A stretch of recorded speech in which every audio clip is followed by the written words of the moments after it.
సంక్షేమాన్ని రెంటిని రెండు కళ్ళలాగా సైమల్టేనియస్గా ప్లాన్ చేసుకుంటూ రాష్ట్రంలో ఈ దేశంతో పోటీ పడేటట్టుగా అభివృద్ధిలో రాష్ట్రాన్ని ఉంచారు. ఈ రాష్ట్రంలో ఆంధ్రప్రదేశ్లో పుట్టడం మా అదృష్టం అని భావించేటట్టుగా పేద మధ్యతరగతి కుటుంబాలందరికీ సంక్షేమ కార్యక్రమాలని అందించారు. ఏ ఒక్క పేదవాళ్ళు కూడా అనారోగ్యానికి గురైతే నేను వైద్యం చేపించుకోలేకపోతా ఉన్నాను, చేపిద్దామంటే డబ్బులు లేవు, నా కళ్ళ ముందే చనిపోతున్నాడు అని బాధపడేటువంటి వాళ్ళు తరతరాలుగా ఉన్నటువంటి ఈ రాష్ట్రంలో ఇక మీరు బాధపడాల్సిన అవసరం లేదు, నేనున్నాను అని చెప్పి రాజీవ్ ఆరోగ్యశ్రీ కార్యక్రమాన్ని తీసుకొచ్చి ఈరోజు రాష్ట్రంలోనే కాదు దేశంలో కూడా అన్ని ప్రభుత్వాలు ఆ రకంగా నడిచేటట్టుగా చేసిన గొప్ప నాయకుడు డాక్టర్ వైఎస్ రాజశేఖర రెడ్డి గారు. ఈరోజు దేశంలో రైతుల గురించి చాలామంది మాట్లాడుతూ ఉన్నారు.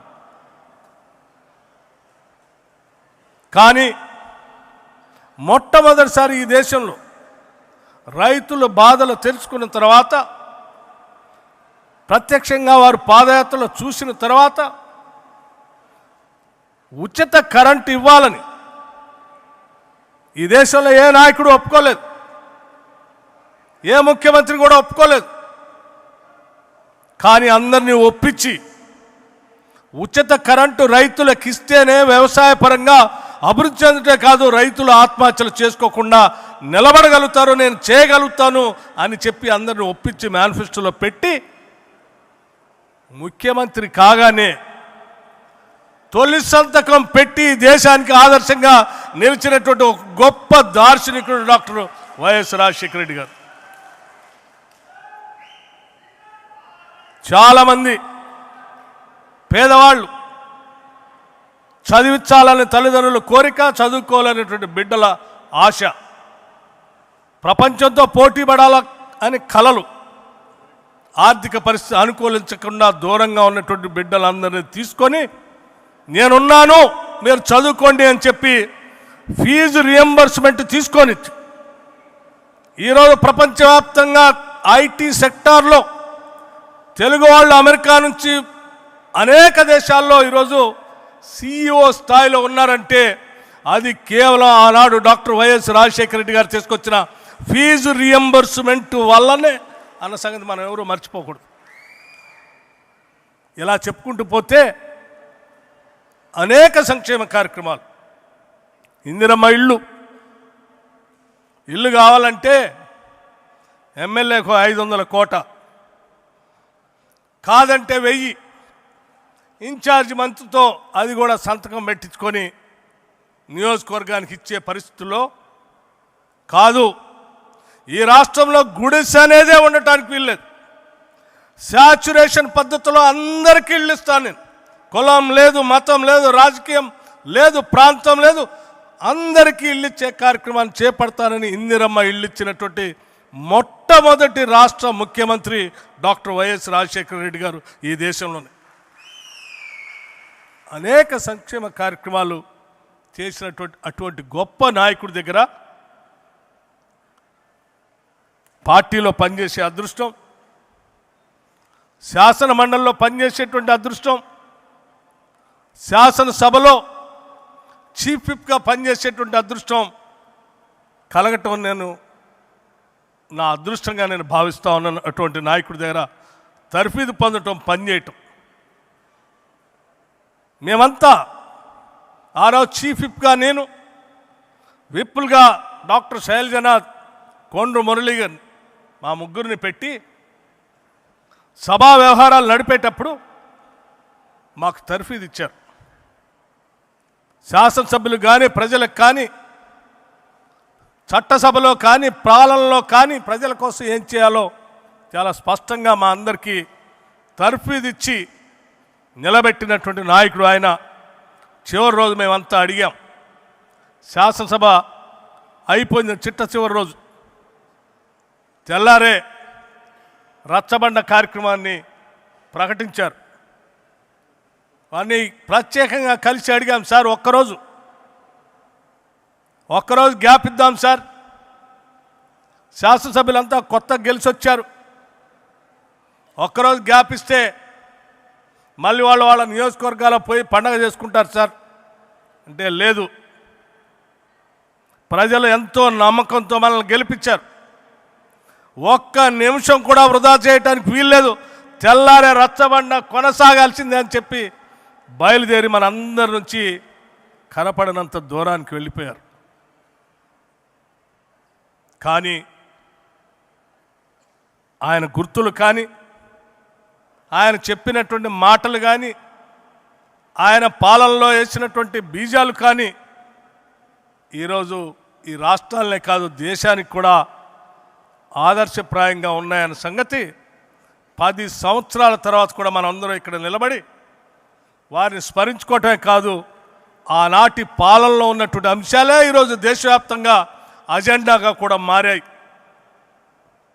అటువంటి రాజశేఖర రెడ్డి గారు ఆంధ్రప్రదేశ్లో పుట్టడం, అది కూడా కాంగ్రెస్ పార్టీలో నాయకత్వం వహించడం, రాష్ట్ర కాంగ్రెస్ కమిటీ అధ్యక్షుడిగా పనిచేయటం, ఈ రాష్ట్రానికి ముఖ్యమంత్రిగా పనిచేయటం కాంగ్రెస్ పార్టీ కార్యకర్తలుగా మనందరి అదృష్టంగా నేను భావిస్తూ ఉన్నాను. ఒక గొప్ప నాయకుడు వారసులుగా ఈరోజు మనం అంతా ముందుకు పోతూ ఉన్నాం. స్నేహితులారా, ఇక్కడ కూర్చున్నటువంటి పెద్దలందరూ కూడా మాకంటే సీనియర్స్. ఉన్నవాళ్ళ గారి దగ్గర నుంచి మొదలు పెడితే ఇక్కడ బాపిరాజు గారు ఉన్నారు, మన్నించాలి. వారందరూ సీనియర్స్. వాళ్ళ దగ్గర పిల్లలుగా మేము మా రాజకీయ ప్రస్థానం మొదలుపెట్టాం. ఆ రకంగా మొదలైనటువంటి మా రాజకీయ ప్రస్థానం ఈరోజు రాజశేఖర రెడ్డి గారి జయంతి సందర్భంగా మళ్ళీ వాళ్ళందరినీ కలిసేటువంటి రఘువీరారెడ్డి గారు, తులసిదాస్ గారు,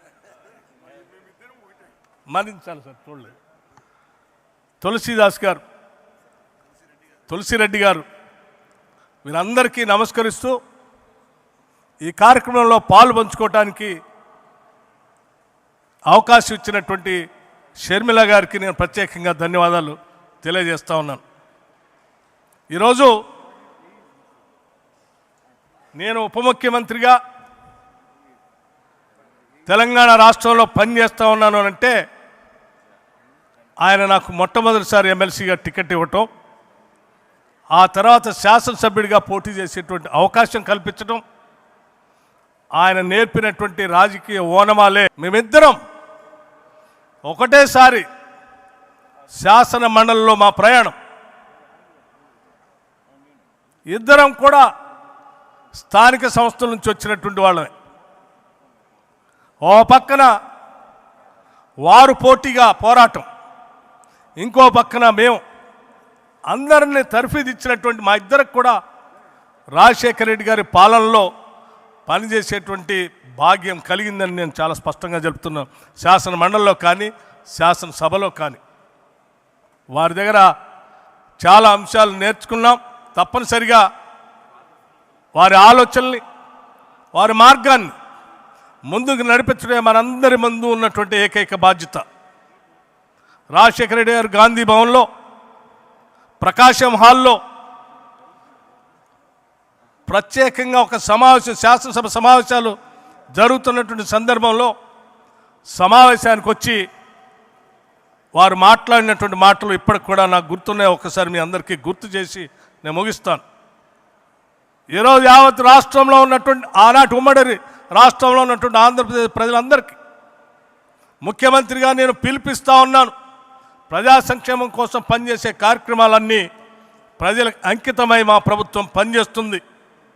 కార్యకర్తలంతా తల ఎత్తుకొని తిరిగేటట్టుగా మీరు ఇచ్చిన హామీలన్నింటినీ అమలు చేసే బాధ్యత నాది అని చెప్తూ, ప్రతి కార్యకర్త ఈరోజు నడుం బిగించి భవిష్యత్తులో రాహుల్ గాంధీ గారిని ప్రధానమంత్రిగా చేసేంతవరకు ప్రతి కాంగ్రెస్ కార్యకర్త పనిచేయాలని చెప్పి వారిచ్చినటువంటి పిలుపుని కూడా ఈ సందర్భంగా మీ అందరికీ మనవి చేస్తూ, మనమందరం కలిసి దేశంలో రాబోయే రోజుల్లో రాజశేఖర రెడ్డి గారి చివరి కోరికని నిజం చేయటం కోసం సమిష్టిగా పనిచేసి కాంగ్రెస్ పార్టీలో అటు తెలంగాణలో 10 కాలాల పాటు నిలబెట్టుకుంటూ దేశంలో రాహుల్ గాంధీ గారిని ప్రధానమంత్రి చేద్దామని చెప్పి ఈ సందర్భంగా మీ అందరికీ నేను మనవి చేస్తూ మరొక్కసారి మీ అందరికీ నా హృదయపూర్వకమైనటువంటి ధన్యవాదాలు తెలియజేసుకుంటూ సెలవు తీసుకుంటున్నాను.